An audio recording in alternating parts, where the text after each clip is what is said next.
Suppose I'm at the Apple store and I'm looking to purchase a cell phone, and I'm very interested in an iPhone because I admire Steve Jobs' vision. But I'm also very mindful about getting the best deal possible and ensure that I get it at a good price. So, at the top of our hierarchy, we categorize this as an electronic device with a probability of 0.75, which basically indicates how likely this item fits into a broader category of electronics.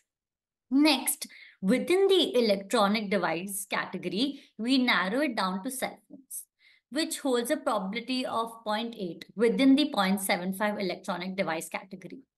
This probability basically reflects the confidence that the item is indeed a cell phone. So now further down when we go, we can see that iPhone itself is categorized under cell phones. So here the classification would carry a probability of let's say 0.65. So within the 0.85 probability of the cell phone category, which signifies the confidence level that the item specifically is an iPhone. So this way of hierarchical structure actually allows us to organize and classify the item from a very broad category to specific categories, which provides clarity at each level of the decision making process.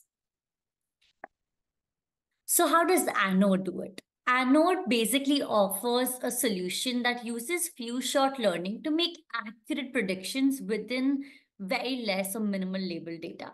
Whether it's sentiment analysis or document classification or NER, Anode adapts quickly and efficiently.